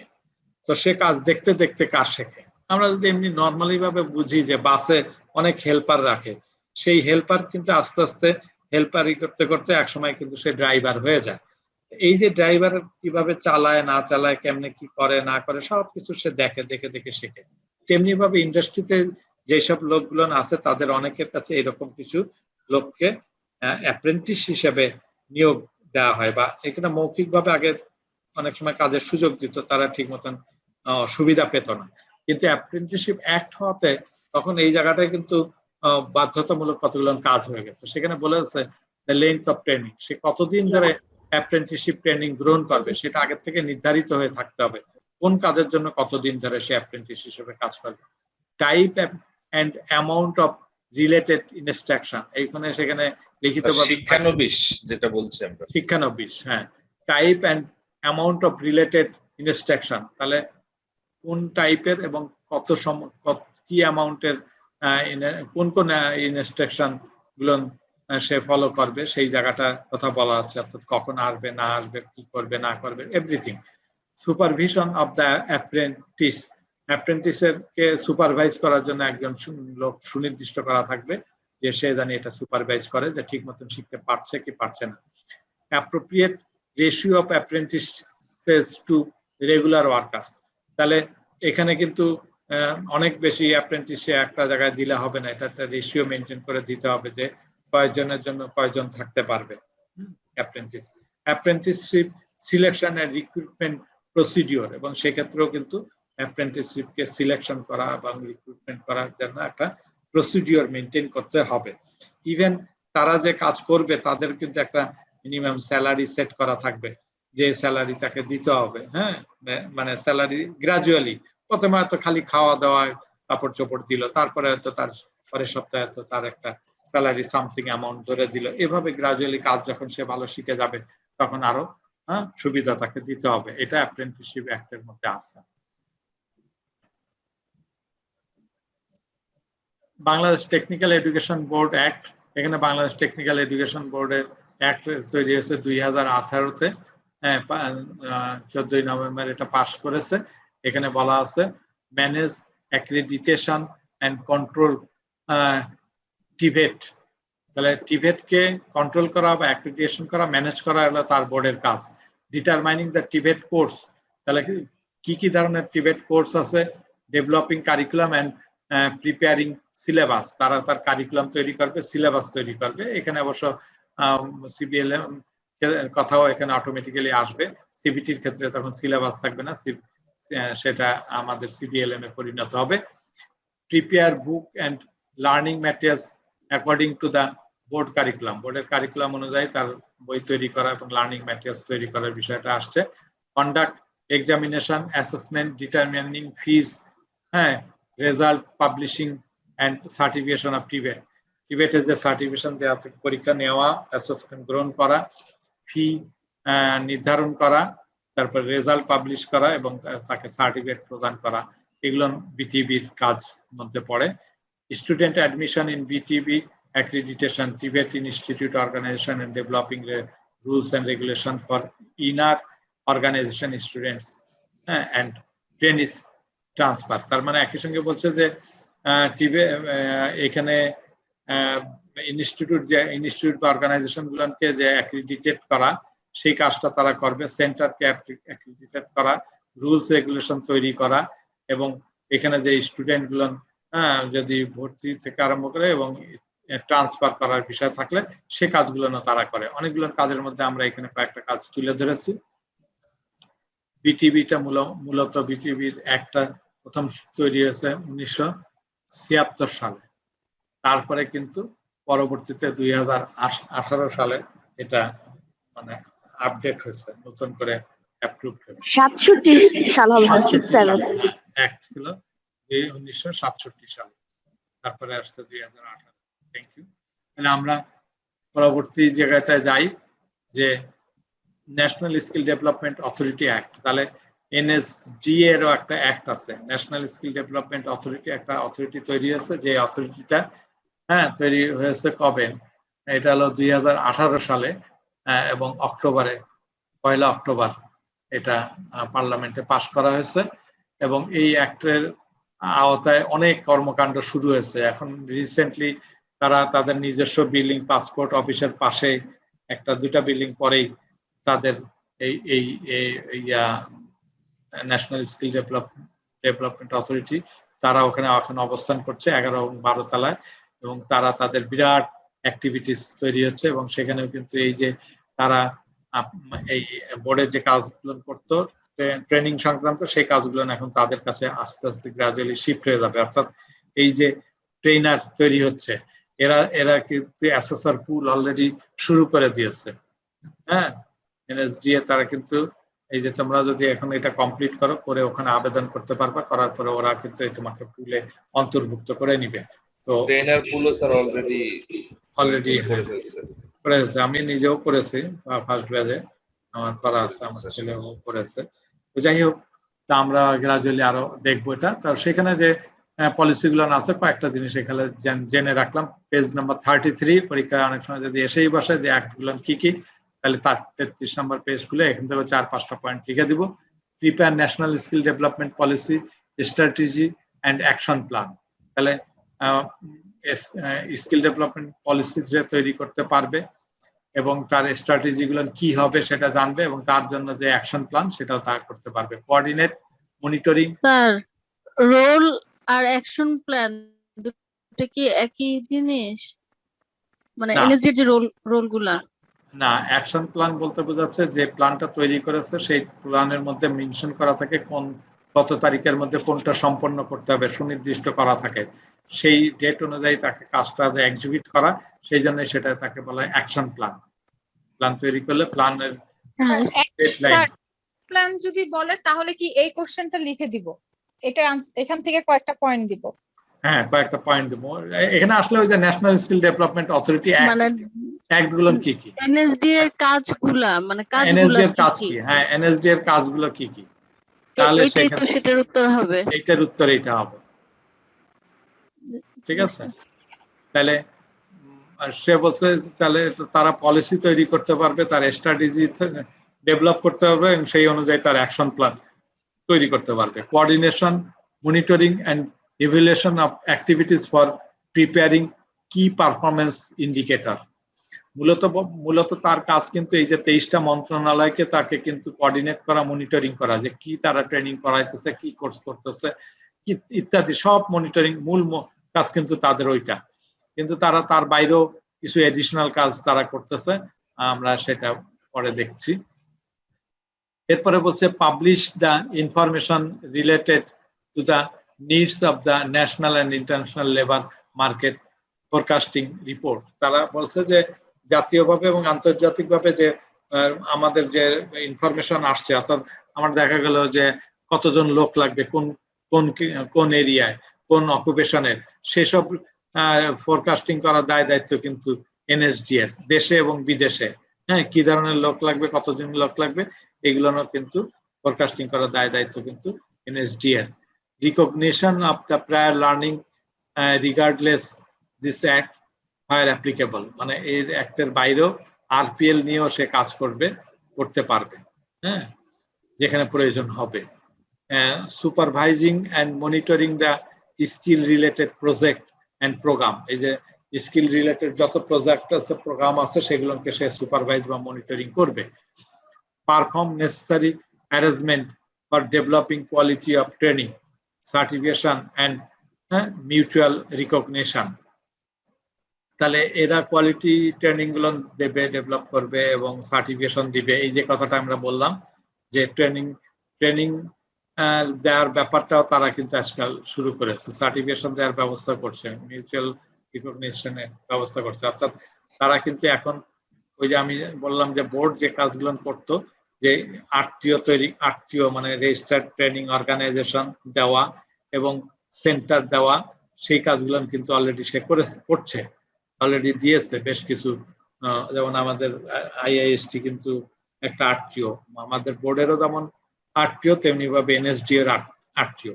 আবার এইখানে ট্রেনিং সেন্টার করা হয়েছে, সেটা বোর্ডের অনুমোদনও আছে, আবার এই এনএসডি এরও আছে। তারপরে আবার এই সেন্টারে থেকে তারা হয়তো পরীক্ষা নেওয়ার ব্যবস্থা তারাও করবে। সবগুলো নিয়ে আস্তে আস্তে তারা করছে, সার্টিফিকেশন দেওয়ার ব্যবস্থাও তারা করবে যেমন বোর্ড করতো। একটু সময় লাগবে তাদের, যেহেতু তাদের এত ম্যান পাওয়ার নাই, তারপরেও ম্যান পাওয়ার তারা নিয়ে নেবে খুব তাড়াতাড়ি। Constitute industry skill council and provide necessary support. এই যে বলা হয়েছে যে আইএসসি যে গঠন করা, এই যে 12টা সেক্টর বা 13টা সেক্টরে যে আইএসসি গঠন করা, সেই গঠন করার দায়িত্ব কিন্তু এনএসডি এর। হ্যাঁ, তা 12টা সেক্টর পর আরো সেক্টর হবে, সেখানেও আইএসসি লাগবে, সেটাও করবে এবং তার জন্য যা নেসেসারি সাপোর্ট দেওয়ার সেটাও তারা দিবে। এক্সটেন্ডেড দ্য ইন্ডাস্ট্রি লিঙ্কেজ, এবং একই সঙ্গে ইন্ডাস্ট্রির সঙ্গে যে লিঙ্কেজ গড়ে তোলার বিষয়, যে আমাদের শিক্ষা প্রতিষ্ঠানের সঙ্গে ইন্ডাস্ট্রি যে লিঙ্কেজ তৈরি করা, সেটারও গুরুত্ব তাদের মধ্যে আছে। Initiate and other skill development activities in own constitution and perform any other responsibility as per instruction of government and governing body. Anyway 33 number page, এগুলো একটু কম আসে পরীক্ষায়, বাট এটাও আসলে আমরা জানবো 33 নম্বর, মোটামুটি 31, 32, 33 পেজের থেকে এই প্রশ্নগুলো আমরা পেয়ে যাবো। এটা ইম্পর্টেন্ট পেজ। একটা প্রশ্ন ছিল। আচ্ছা, আপনি যে বললেন যে ট্রেনিং সংক্রান্ত বিষয়গুলো এখন এনএসডি করতেছে বা অলরেডি আস্তে আস্তে নিয়ে নেবে, তাহলে কি ভবিষ্যতে বিটিবির যে এনটিবিকিউএফ সেলটা ছিল এটা কি মানে থাকবে কি থাকবে না? এই ভবিষ্যতের কথা তো এখন বলতে পারবো না। এটা হলো অনেক আচ্ছা আচ্ছা দেরির ব্যাপার, এত মানে চিন্তা এই মুহূর্তে না করলেও চলবে, কারণ বোর্ড আচ্ছা, যে আচ্ছা। পরিমাণের কাজ করার অ্যাবিলিটি রয়েছে সেই অ্যাবিলিটি এখনো পর্যন্ত এনএসডি এর হয় নাই। ফিউচারে আরো অনেক পরের কথা, তখন আমরা দেখবো কি করে তারা। Okay sir, okay, thank you. এই জায়গাটা খুব important, 34 number page, very very important. আমরা ওখানে দুটা পয়েন্ট বলেছি, NS national skill development policy NSDP নিয়ে দুটা প্রশ্নের কথা বলেছি, সেই দুটা যেমন খুব ইম্পর্টেন্ট, তেমনি ভাবে এখানে পেজ নাম্বার 34 এটাও খুব ইম্পর্টেন্ট, এখান থেকে প্রশ্ন পরীক্ষায় থাকেই। তো এইখানে একটু ভালো করে খেয়াল করার বিষয় আছে যে আমরা যে কাজটা করছি, বলছি যে এনটিবিকিউএফ এর কথা বলছি এবং তার সঙ্গে লেভেল ডেসক্রিপ্টর দুটা কথা এখানে আসছে। তো আমরা এখানে এক পাশে দেখছি যে এখানে প্রিভক 1, প্রিভক 2, তারপরে এনটিবিকিউএফ 1 থেকে এনটিবিকিউএফ 6। আমাকে যদি বলে যে এনটিবিকিউএফ এর লেভেল কয়টা, লেভেল কয়টা বললে কিন্তু আমার কিন্তু এই প্রিভক 1 থেকে এনটিবিকিউএফ 6 পর্যন্তই বলতে হবে। হ্যাঁ, লেভেল যাই বলি না কেন, আলটিমেটলি এইখানে এটা এভাবে বলা যায় না যে এনটিবিকিউএফ লেভেল হচ্ছে 6টা, আর যাদের লিটারেসি বা নিউমেরিসি নেই তাদের জন্য প্রিভক 1 এন্ড প্রিভক 2। হ্যাঁ, দুইজনকে অ্যাড করার জন্য, ঢোকার জন্য এই প্রিভক এডুকেশন হিসেবে রাখা হয়েছে। সেখানে প্রিভক 1 এবং প্রিভক 2 সহ আরো 6টা লেভেল আছে, মোট 8টা। তাহলে এই জায়গাটা আমরা যদি ভালো করে একটু অবজার্ভ করি, উপরে দেখা যাচ্ছে এখানে লেখা আছে এডুকেশন সেক্টর, তারপরে 3টা কথা লেখা আছে, pre vocational education, vocational education, technical education. আমরা কিন্তু ভোকেশনাল এডুকেশন এবং টেকনিক্যাল এডুকেশনের ফ্রেমওয়ার্ক বলে থাকি, সেই ক্ষেত্রে কিন্তু এটা 6টা ঠিকই আছে, কিন্তু তার বাইরেও প্রি ভক এডুকেশন একটা ঢুকে আছে। তাহলে এই যে প্রি ভক এডুকেশনের মধ্যে যেটা কথা বলেছে, সেই প্রি ভক এডুকেশনে কিন্তু ন্যাশনাল প্রি ভোকেশনাল সার্টিফিকেট 1, এনপিভিসি 1 লিখেছে, ন্যাশনাল প্রি ভোকেশনাল সার্টিফিকেট 2। এই দুটা হলো প্রি ভোকেশনাল ট্রেনি জন্য, অর্থাৎ যারা ওর এবং যাদের লেখাপড়া করার সুযোগ ঘটে নাই, হ্যাঁ, কম, তাদের ক্ষেত্রে এটা প্রযোজ্য। হ্যাঁ, তারা কেউ যদি প্রিভক 1 এবং প্রিভক 2 কমপ্লিট করে তাহলে সে এনটিবিক লেভেল 1 এ ইন করতে পারবে। বেসিক্যালি এনটিবিকিউএফ লেভেল 1 এ কেউ যদি ইন করতে হয় তাকে কিন্তু 8 পাস ছাড়া কিন্তু সে ইন করতে পারছে না, তাই না? মিনিমাম 8 পাস লাগবে, কারণ আমার ভোকেশনাল এডুকেশনে ঢুকতে গেলে 9, 10 এ হলো ভোকেশনাল এডুকেশন, তাহলে 9 এ ঢোকার আগে তাহলে 8 পাস না হলে তো সে লেভেল 1 কমপ্লিট করতে পারছে না। এই ফ্রেমওয়ার্কে দেখা যাচ্ছে যে এনটিবিকিউএফ 1, তাহলে এনটিবিকিউএফ 1 হতে গেলে মিনিমাম তার 8 পাস থাকতে হচ্ছে। তাহলে কেউ যদি 8 পাস না করে থাকে, 8 পাসের নিচে থাকে, তাহলে কিভাবে সে এই ফ্রেমওয়ার্কের মধ্যে ঢুকবে?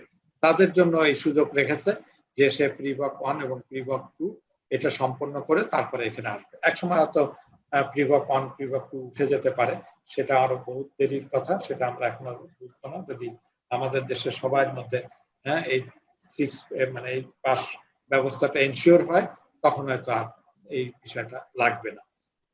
তো যাই হোক, আমরা আপাতত জানলাম যে এইখানে ভোকেশনাল এডুকেশনের জন্য কয়টা লেভেল, এখানে লেভেল 1, 2, 3, 4, 5। তাহলে মূলত ভোকেশনাল এডুকেশনের জন্য 5টা, আর টেকনিক্যাল এডুকেশনের জন্য একটা 6। আসলে এই কথাটা যদিও ডাইরেক্ট 6 বলছি, কিন্তু বিষয়টা এরকম যে লেভেল 1 না করে লেভেল 2 করা যাবে না, সুতরাং লেভেল 6 করতে গেলে তাকে 1, 2, 3, 4, 5 পাস করে তারপরে লেভেল 6 যেতে হচ্ছে। তো আমাদের মধ্যে কথা বলছে যে একজন যদি ডিপ্লোমা ইঞ্জিনিয়ার করে তাকে কনসিডার করা হচ্ছে যে লেভেল 6 হিসেবে, তবে সেই লেভেল 6টা এখনো সেভাবে আসে নাই, আমরা পরে দেখব কিভাবে আসে। আমরা এখন জানি যে লেভেল 1 যারা, তাদেরকে বলা হচ্ছে জব ক্লাসিফিকেশনের রেসপেক্টে বলা হচ্ছে বেসিক ওয়ার্কার। অনেক সময় প্রশ্ন আসে যে আচ্ছা বেসিক ওয়ার্কার এটা এনটিভিকিউ লেভেল কত, তখন কিন্তু আমাকে বলতে হবে বেসিক ওয়ার্কার মানে লেভেল 1। তারপর একটা বলছে যে যদি প্রশ্ন করে যে জব ক্লাসিফিকেশনে আন্ডারে যদি বলি যে বেসিক স্কিল ওয়ার্কার, তাহলে সে হবে লেভেল 2। তাহলে প্রথম হলো বেসিক ওয়ার্কার, তার সঙ্গে খালি স্কিল যুক্ত হলে তখন basic skill worker. Basic worker কারা? আসলে বেসিক্যালি যারা হেল্পার, আমাদের এখানে যারা হেল্পার হিসেবে কাজ করছে তারা বেসিক বেসিক ওয়ার্কার। এবং বেসিক স্কিলড ওয়ার্কার সে কিছু কিছু কাজ দিয়ে একটা ছোট ছোট কাজ পারে।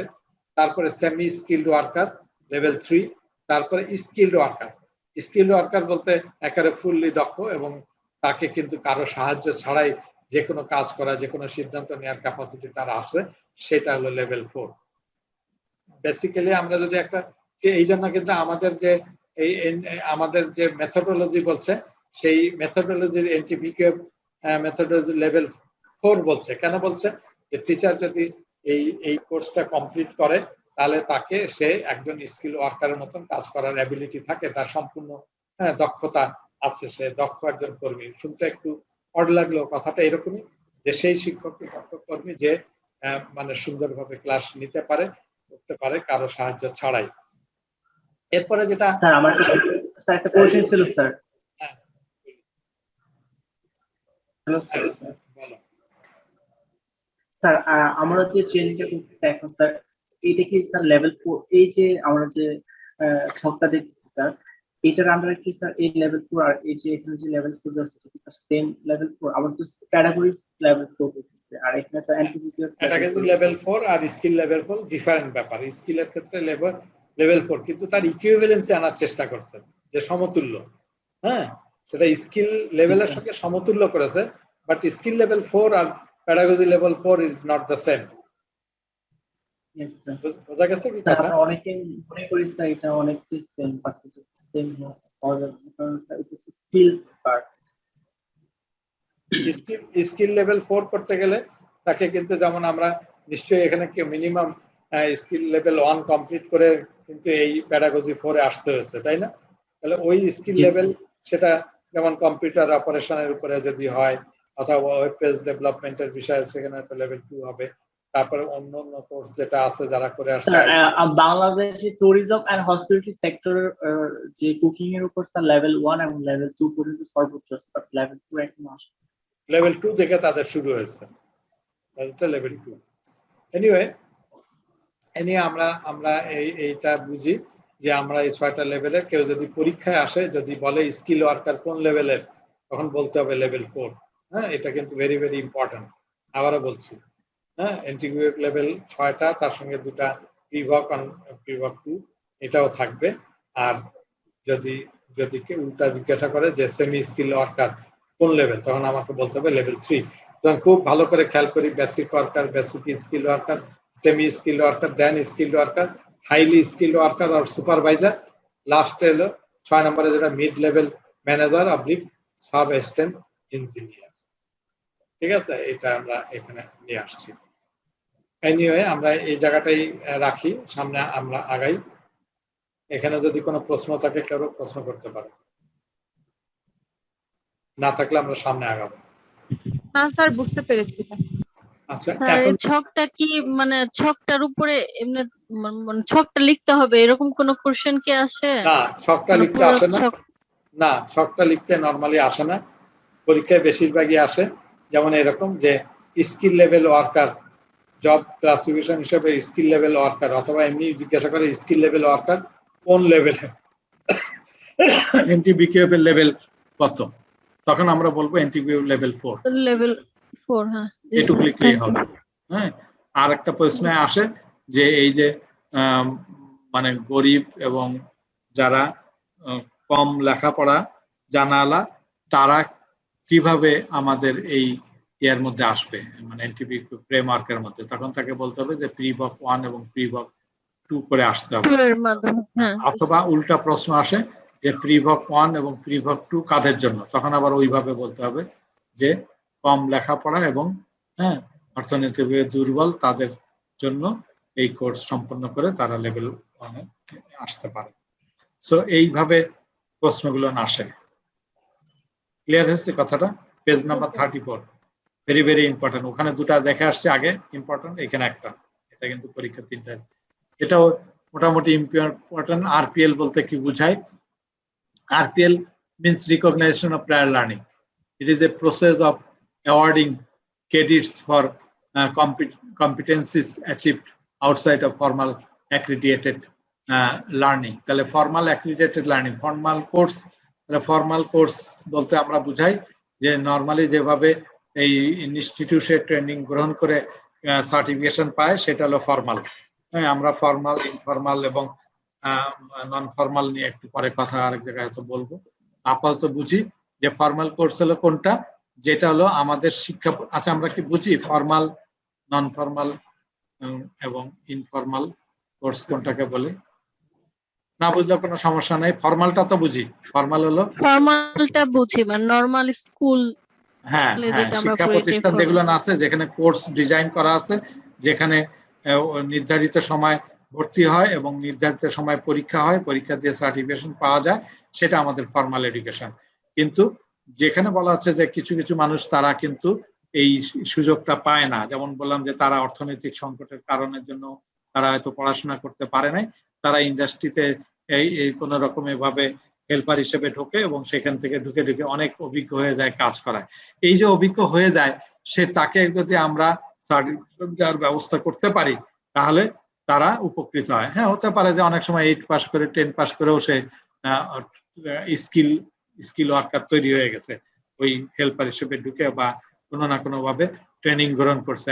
কিভাবে ট্রেনিং গ্রহণ করছে ইট ডাজ নট ম্যাটার, সে কাজ জানে কিনা এটা ব্যাপার। সে যদি বলে যে আমি কাজ জানি, এবং তাহলে তাকে তাকে কোনো একটা সেন্টারে যে পরীক্ষা দিয়ে প্রমাণ করতে হবে যে হ্যাঁ ওই কোয়ালিফিকেশনের জন্য যে কাজ জানা বিষয় রয়েছে সেই কাজটা সে জানে, সুতরাং তাকে সার্টিফিকেশন দেওয়ার ব্যবস্থা হতে পারে। সেই জন্য একথা বলছে যে কিভাবে সে কম্পিটেন্সি অ্যাচিভ করলো ফর্মাল এডুকেশনের বাইরে থেকে, সেটা আমাদের দেখার বিষয় না। It gives credit for competency gained through previous learning, other training, work or life experience as part of the skill assessment. The certification under RPL carry some status of the certificate gained by formal training in Bangladesh. তাহলে কিন্তু সে যদি certificate অর্জন করতে চায় তাহলে কিন্তু অবশ্যই এই যে ফর্মাল যে সেন্টার আছে, ট্রেনিং সেন্টার, যে কোনো সেন্টারে যে অ্যাক্রিডিটেড সেন্টারে যে সে বলবে যে আমি কাজ জানি, আমি এই পরীক্ষা দিতে প্রস্তুত আছি, তাহলে আমার পরীক্ষা নিয়ে আমাকে সার্টিফিকেট দেওয়ার ব্যবস্থা হবে। দেন তার পরীক্ষা নেওয়া হবে এবং সে যদি কোয়ালিফাই হয় এবং সে কম্পিটেন্ট হয়, দেন তাকে সে সার্টিফিকেট দেওয়ার ব্যবস্থা করবে। সো এইভাবেই রিকগনাইজ করা হয় তার লার্নিংকে, তার পূর্ব অভিজ্ঞতা, সেই পূর্ব অভিজ্ঞতাকে একটা স্বীকৃতি দেওয়ার ব্যবস্থা। This is helpful for assessing the skill status and level of skill qualification for existing workforce.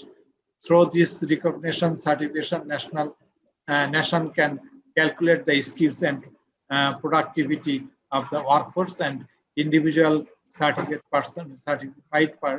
person can get benefit by social recognition, promotion, and getting higher salary or wages. এতে করে কি হচ্ছে, ওই ব্যক্তিটা যে এই সার্টিফিকেশনটা পেলো, পাওয়ার মাধ্যমে তার কিন্তু একটা মর্যাদা, সমাজে মর্যাদার বৃদ্ধি হলো। সে কিন্তু তার কাজ লেভেল 1 কমপ্লিট করে সে যদি লেভেল 2 করে, তাহলে হায়ার পজিশনে সে যাওয়ার সুযোগটা পেতে পারে এবং একই সঙ্গে সে হায়ার স্যালারি সে অর্জন করতে পারে। আমরা একটু জিনিস ভেবে দেখি যে আমাদের দেশে যে লোকগুলো আনস্কিল লোক বিদেশে যাচ্ছে, একে যদি স্কিল সার্টিফিকেট নিয়ে যেতে পারতো তাহলে কিন্তু অনেক বেশি ওয়েজেস আর্ন করা তার পক্ষে সম্ভব হতো। সো আরপিএল একটা গুড থিং আমাদের দেশের জন্য, এটা এই ব্যবস্থাটা করা হয়েছে। অনেক সময় পরীক্ষায় প্রশ্ন আসে যে আরপিএল বলতে কি বুঝো, তখন কিন্তু আমাকে এইখান থেকে 37 থেকে উত্তর দিতে হবে।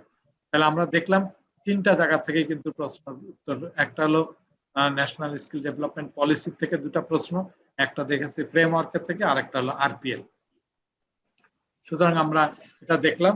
এর বাইরে ডাটা সিস্টেম আমাদের দেশে অবশ্যই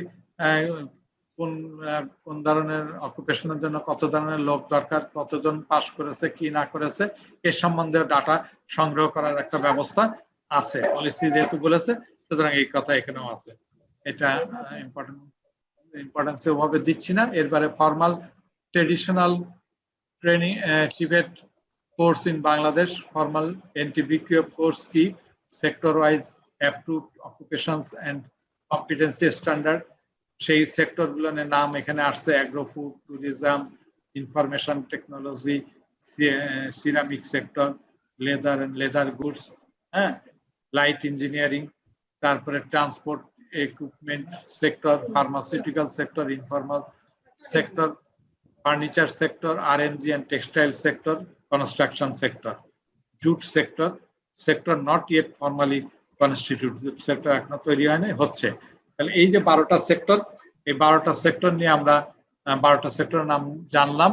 আর এই কোর্স এবং বিষয় নিয়ে অল্প একটু কথা আমরা এখানে বলি। এটা পেজ নাম্বার 34 থেকে 51 পর্যন্ত আছে, আমরা একটু দেখে নেই, একটু শেয়ার করি, অল্প একটু শেয়ার করি। এটা জাস্ট একবার দেখে নেওয়া, নাথিং এলস। আমরা এটাকে খুব বেশি গুরুত্ব দিব। কত নাম্বার পেজ বললাম? 34 থেকে 34 নেভেল ডেসক্রিপ্টর না, 34 না, পরে সিস্টেমের পরে আসছে 41, আচ্ছা 43, এই যে এইখান থেকে আসছে 1.1-3। তো এইখানে আমরা ফর্মাল ট্রেডিশনাল টিবেটের একটা লিস্ট দেখছি। সেখানে বলা আছে ডিপ্লোমা ইন টেকনিক্যাল এডুকেশন হলো 3টা টেকনোলজি আছে, 1 বছরের কোর্স। এইটা ডিপ্লোমা ইন টেকনিক্যাল এডুকেশন আমাদের টেকনিক্যাল টিচার্স ট্রেনিং করে যে করায়, একটাই প্রতিষ্ঠানে আছে। তারপরে ডিপ্লোমা ইন ভোকেশনাল এডুকেশন, এটা আছে, এটা 8টা টেকনোলজি বা 8টা ট্রেড আছে, যেটা 1 বছরের কোর্স, এটাও কমপ্লিট করা হয়, বগুড়ায় আছে একটাই প্রতিষ্ঠান। ডিপ্লোমা ইঞ্জিনিয়ারিং 34টা প্রতিষ্ঠান আছে, 4 ইয়ার্স কোর্স, না 34টা টেকনোলজি আছে ডিপ্লোমা ইন ইঞ্জিনিয়ারিং এ। ডিপ্লোমা ইন টেক্সটাইল ইঞ্জিনিয়ারিং এ 3টা আছে, ডিপ্লোমা ইন এগ্রিকালচার আছে, ফিশারিজ আছে, হ্যাঁ, সব এই 3-4 বছরের কোর্স মেনশন করা আছে। আমরা এই জাস্ট চেকটা একবার দেখে নেব। Diploma in medical technology, tourism, হ্যাঁ, তারপরে ডিপ্লোমা ইন মেডিকেল আল্ট্রাসাউন্ড একটা মাত্র কোর্স আছে 1 বছরের। ডিপ্লোমা ইন এনিম্যাল হেলথ এর একটা আছে, HSC BM কোর্স আছে, HSC ভোকেশনাল কোর্স ইত্যাদি আমরা এখানে দেখলাম। ডিপ্লোমা ইন কমার্স এই 18 না আরো আছে, SSC ভোকেশনাল দাখিল, স্কিল সার্টিফিকেট কোর্স ইত্যাদি মিলে 32টা। ন্যাশনাল স্কিল স্ট্যান্ডার্ড বেসিক 360 ঘন্টার 96টা ট্রেড আছে। সো এই জায়গাটা আমরা দেখলাম, এই জাস্ট এখান থেকে একবার এক পলক দেখে নিব যারা একটু বেশি আগ্রহ পোষণ করে। Source and name of the curriculum, এটা ডিটেইলস জানতে গেলে বিটিভির ওয়েবসাইটে আমরা যেতে পারি। স্যার কারিকুলামটা যদি একটু বলতেন। কারিকুলাম নিয়ে আমরা আলোচনা করব, আমরা ডিটেইলস আলোচনা করব। এখানে আমরা ড্রপ দিচ্ছি, এখানে বেশি বলবো না। যে ফর্মাল NTBQF যে কোর্স, এই যে 12টা মানে সেক্টরের জন্য আসছে, অ্যাগ্রো ফুড সেক্টর, এই অ্যাগ্রো ফুড সেক্টরের মধ্যে কি কি অকুপেশন আছে, এই যে ব্যাংকিং আছে, ফুড প্রসেসিং আছে ইত্যাদি, এটা লেভেল 1, 2, 3 এই কথাগুলো এখানে বলা আছে। আমরা একটু তাড়াতাড়ি যাচ্ছি যে এটা আমরা আগে একবার জাস্ট দেখে নিব, এখানে এটা এত বেশি ইম্পর্টেন্ট কিছু না। ট্যুরিজম সেক্টর আছে, সেখানে কি কি আছে, কুকিং আছে, হাউসকিপিং আছে, এটা আমি আর একবার দেখাবো ওই বিটিভির ওয়েবসাইটে গেলে। তাহলে এখানেও আমরা দেখতে পেলাম যে 12টা সেক্টরের সব কথাগুলো এখানে বলা আছে, কতগুলো আমাদের অকুপেশন আছে, ডিটেইলস এখানে আমরা একবার খালি একটু দেখে নিব পরে সুযোগ পেলে। হ্যাঁ, সিবিএলএমটা নিয়ে একবার দেখে নেব। আমরা এই জায়গাটায় রেখে আরেকটা স্লাইড আছে, আমরা জাস্ট সেই স্লাইড দিয়ে আমরা শেষ পর্যায়ে যাচ্ছি।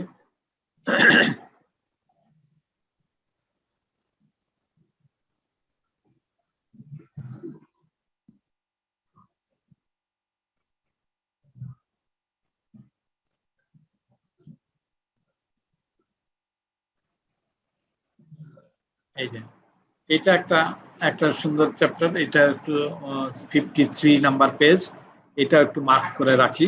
অনেক সময় এরকম বিষয় এখানে আছে।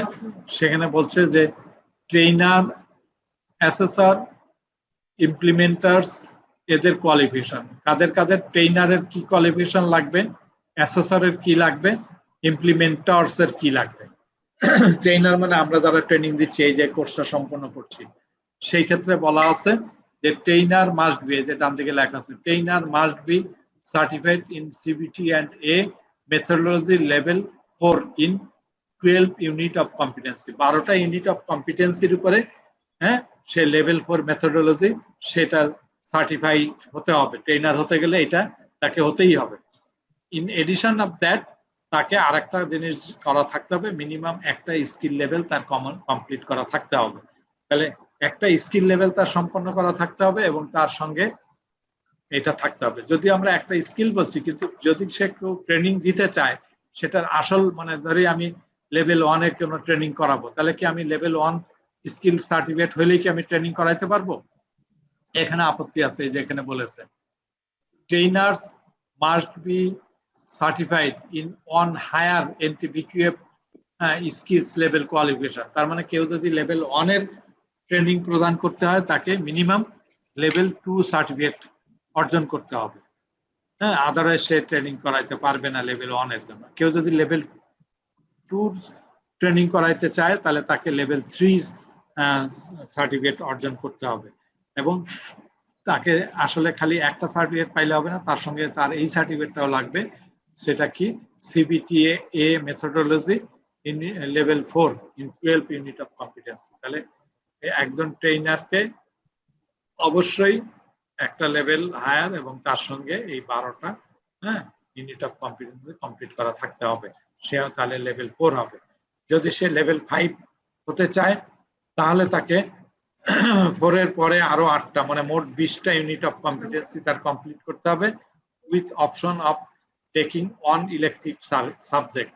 তাহলে 20টার সঙ্গে আরো একটা ইলেকটিভ সাবজেক্ট তার করতে হবে। Implementers must be certified in elective subject. আমরা পরে দেখাবো ওই ইয়াতে যে যে আরেকটা আমরা যে সিএসএ দেখেছি, সিএসএ যে ওই 20টার সঙ্গে একটা সাবজেক্ট অতিরিক্ত লেখা আছে, আমরা সিএস থেকে দেখে নিব। এরপরে আছে implementers must be certified in 6 unit of competency. অর্থাৎ যারা প্রতিষ্ঠান চালাবে তাকেও সার্টিফাইড হতে হবে এবং সে 6টা ইউনিট অফ কম্পিটেন্সির উপরে তার সার্টিফিকেট পাইতে হবে, with option of taking 2 additional units. এর সঙ্গে আরো 2টা এডিশনাল ইউনিটস, সেটা কি সেটা আমরা সিএস থেকে দেখে নেব। এরপরে বলছে ট্রেনার্স এর কিন্তু ইন্ডাস্ট্রি এক্সপিরিয়েন্স থাকতে হবে। অ্যাসেসর, এরপরে আর বাকি থাকে অ্যাসেসর কি হবে? অ্যাসেসর কিন্তু মাস্ট বি ফ্রম ইন্ডাস্ট্রি। তাহলে ইন্ডাস্ট্রি অবলিক অর্গানাইজেশন।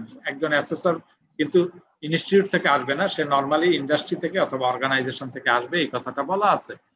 এবং assessor must be SOA on 5 assessment and associate unit of competency. তাকে বলা হচ্ছে যে 5টা ইউনিট অফ কম্পিটেন্সির উপরে, মিনিমাম 5টা ইউনিট অফ কম্পিটেন্সির উপরে সার্টিফিকেট ধারণ করতে হবে। সার্টিফিকেট এখানে বলে না, এখানে বলছে SOA, তার মানে স্টেটমেন্ট অফ অ্যাচিভমেন্ট। যদি 12টা কমপ্লিট না হয়, তাহলে সে একটা কমপ্লিট সার্টিফিকেট পায় না, সে পায় SOA, স্টেটমেন্ট অফ অ্যাচিভমেন্ট। তাহলে 5টা ইউনিট যদি সে কমপ্লিট করে, তাহলে সে স্টেটমেন্ট অফ অ্যাচিভমেন্ট পাবে। অনেক সময় পরীক্ষায় জানতে চায় SOA বলতে কি বোঝায়, তখন সে বলতে হবে স্টেটমেন্ট অফ অ্যাচিভমেন্ট। আমরা খাতায় একটু নোট ডাউন করে নিই, SOA। তাহলে এখান থেকে দুটো ব্যাপার, একটা এটা যদি আরেকবার একটু বলতেন স্যার, SOA এটা কি? Statement of achievement. ওই 5টা বিষয়ের উপর সে অ্যাচিভ করেছে, সেটাকে বলা হচ্ছে স্টেটমেন্ট অফ অ্যাচিভমেন্ট। আরো পরে আরেকবার বলবো। তারা অনেক সময় জানতে চায় যে অ্যাসেসরের ক্ষেত্রে কি লাগবে, কি সার্টিফিকেট লাগবে, তখন বলতে হবে যে 5টা ইউনিটের উপরে তার SOA থাকতে হবে। আর যদি বলে ট্রেনারের কি লাগবে, তাকে তার বলতে হবে 12টা ইউনিট অফ কম্পিটেন্সির উপরে থাকতে হবে, সঙ্গে এডিশনাল মিনিমাম একটা স্কিল করা থাকতে হবে। একটা স্কিল সার্টিফিকেট না করা থাকলে, এখানেও কিন্তু এই অ্যাসেসরের ক্ষেত্রেও একটা স্কিল কমপ্লিট করা থাকতে হবে ট্রেনারের ক্ষেত্রেও একটা স্কিল কমপ্লিট করা থাকতে হবে, আদারওয়াইজ সে কিন্তু ওই কোর্সটা সম্পন্ন করতে পারবে না। যেমন তোমরা এখানে করতেছো, অবশ্যই প্রত্যেকের মিনিমাম একটা স্কিল লেভেল কমপ্লিট করা আছে, সেজন্য করতে পারছো। ইভেন যারা এখানে কেউ অ্যাসেসর করেছো তার ক্ষেত্রেও কিন্তু ওটা প্রযোজ্য ছিল, সে কিন্তু তাকে যে কোর্সটা করেছে সে 5টা ইউনিট অফ কম্পিটেন্সের উপর করেছে এবং সে এসওএ পেয়েছে। তাহলে এই ছিল মোটামুটি আমাদের। আর কথাটা কি তাহলে এইভাবে লিখবো, অ্যাসেসর কে মানে 5টি ইউনিট অফ কম্পিটেন্সির উপরে দক্ষতা থাকতে হবে, তার সার্টিফিকেশন তার পাস করা থাকতে হবে, মানে সার্টিফিকেশন পেতে গেলে বা এসওএ থাকতে হবে। 5টা ইউনিটের উপরে সে এসওএ থাকতে হবে, ঠিক আছে। ইন এডিশন অফ দ্যাট, এর সঙ্গে বলে দেবে ইন এডিশন অফ দ্যাট তাকে স্কিল লেভেল 1 থাকতে হবে। একইভাবে যদি বলে যে ট্রেনারের কোয়ালিফিকেশন সম্বন্ধে, মানে কোয়ালিফিকেশন কি হবে, তখন বলতে হবে যে 12টা ইউনিট অফ কম্পিটেন্সির উপরে তার সার্টিফিকেশন থাকতে হবে এবং মানে কিসের সিবিটি অ্যান্ড এ মেথোডোলজির উপর সার্টিফিকেশন থাকতে হবে এবং এডিশনালি তাকে একটা স্কিল লেভেল থাকতে হবে। এটুকু করলে হবে। পরীক্ষা জানতে চাইতে পারে অনেক সময় যে ট্রেনারের কোয়ালিফিকেশন কি, তখন বলতে হবে যে একটা unit of skill level competent হতে হবে, তার সঙ্গে তাকে 12টা ইউনিট অফ কম্পিটেন্সের উপরে CBT and A methodology certificate অর্জন করতে হবে। বুঝাইতে পেরেছি? লিখতে হবে কি উত্তর?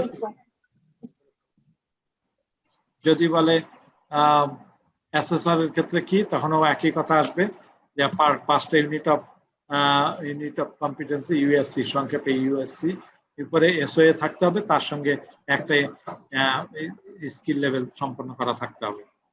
যদি বলে মাস্টার ট্রেনারের ক্ষেত্রে কি কোয়ালিফিকেশন, সেখানে আমাকে বলতে হবে যে ওই তার লেভেল 4 কমপ্লিট করার পরে আরো 8টা ইউনিট অফ কম্পিটেন্সির উপরে তার সার্টিফিকেট অর্জন করতে হবে, তার সঙ্গে একটা এডিশনাল ইলেকটিভ সাবজেক্ট তার কমপ্লিট করতে হবে। যদি বলে ইমপ্লিমেন্টারের ক্ষেত্রে কি, তাহলে তাকে বলতে হবে 6টা ইউনিট অফ কম্পিটেন্সির উপরে সার্টিফিকেশন হতে হবে, তার সঙ্গে এডিশনালি 2টা ইউনিট সম্পন্ন করতে হবে অপশনাল। ঠিক আছে, এই চার্টের থেকে অনেক সময় এরকম প্রশ্ন আসে যে ট্রেনারের ক্ষেত্রে কোয়ালিফিকেশন কি অথবা অ্যাসেসরের ক্ষেত্রে কোয়ালিফিকেশন কি, এই দুটাই বেশিরভাগই আসে, মাস্টার ট্রেনার বা ইমপ্লিমেন্টার আসে না। ঠিক আছে, যেগুলো প্রশ্ন আসে সবগুলো কিন্তু আমি মেনশন করেছি। স্যার আজকে কি এই পর্যন্তই? হ্যাঁ, আজকে এই পর্যন্তই থাকবে স্যার। হ্যাঁ বলো। তাহলে স্যার আমি একটু লিভ করতে চাচ্ছি, এই ডাক্তারের কাছে যেতে হবে। শিওর শিওর শিওর, কারণ থ্যাংক ইউ স্যার। সেটা উত্তর দেব, বাট মানে কাজ শেষ। কারো কি কোনো প্রশ্ন আছে? না হয় আমি শেষ করব। আচ্ছা, তাহলে যদি প্রশ্ন না থাকে তাহলে আজকের মতন এই কথা থাকলো। কোন কোন জায়গাতে প্রশ্ন থাকবে সেটা আমরা মেনশন করেছি, কালকেও পরীক্ষা থেকে এর মধ্যে থেকেই প্রশ্ন থাকবে, আমরা এটুকু তৈরি হবো ইনশাআল্লাহ। হ্যাঁ, ঠিক আছে। কালকে পরীক্ষা হবে? হ্যাঁ, প্রতিদিনে 10 মিনিটের পরীক্ষা হবে। আচ্ছা আচ্ছা স্যার, ঠিক আছে। ঠিক আছে, থ্যাংক ইউ ফর অল। আসসালামু আলাইকুম স্যার। আসসালাম। আসসালামু আলাইকুম স্যার। হ্যাঁ বলো। স্যার আমি একটু ইন্টারাপ্ট করছি, সরি স্যার। আমি এক্সামটা দিতে পারি না, তখন আমার অ্যাটেনশন ছিল না, আমি লেট করে জয়েন করেছি। হ্যাঁ, লেট করে এখন দেওয়াও সুযোগ আছে। জি স্যার। এখন হচ্ছে আমি এই কোশ্চেনটা বুঝি না অ্যাকচুয়ালি, এটার অ্যানসারটা কোথায় পাবো, কোথা থেকে? কেন, কোন প্রশ্ন বোঝো নাই? একটা দুটা write the full form of CBT and হ্যাঁ, ওইটা ফুল মানেটা কি, ফুল মিনিংটা কি বোঝো নাই? সিবিটি এন্ড এনটিবিকিউএফ এর ফুল মিনিং কি? আচ্ছা, এটার ফুল মিনিংটা লিখবো স্যার। হ্যাঁ, রাইট। আচ্ছা, আর হচ্ছে জি sir, relationship of job task and task elements. হ্যাঁ, এটা স্যার ওই লার্নিং ম্যাটেরিয়ালস এর মধ্যে পাবো? হ্যাঁ পাবো, ওই যে লিখে দিয়েছি না এর আগের দিন ক্লাসে, কিন্তু মেনশন করে দিয়েছি কোথায় জব স্কিল এর ছবি দিয়ে আঁকা আছে 4টা ব্লক করে। আমার গত ক্লাসে যে পাওয়ারপয়েন্ট প্রেজেন্টেশন আছে সেখানেও দেওয়া আছে। আচ্ছা স্যার, তাহলে এটা আমি দেখছি। স্যার আরেকটা কোশ্চেন হচ্ছে, স্যার যেখানে ইওর অ্যানসার নামে যে অপশনটা আছে, এখানে কি অ্যানসারগুলো লিখে দিব নাকি? হ্যাঁ, ওখানেই লিখে দিব, টাইপ করে দিব। ওকে স্যার, ঠিক আছে। ওখানে টাইপ করলেই টার্ন ইন অপশনটা আসবে, সেখানে টার্ন ইন করবো। আর কেউ যদি মোবাইলে কিভাবে ট্রেনে ইয়া করতে হয় সেটার আমি একটা ইউটিউব লিংক দিয়েছি, অর্থাৎ জি স্যার দেখেছি। ওখানে দেখে নিলে আস্তে আস্তে মোবাইল দিয়ে কাজ করার সুযোগটা পেয়ে যাবো ইনশাল্লাহ। Okay sir, thank you. ঠিক আছে, ওকে। আর কারো কোনো প্রশ্ন আছে? তাহলে আমরা শেষ করি। আল্লাহ হাফেজ। আসসালামু আলাইকুম স্যার।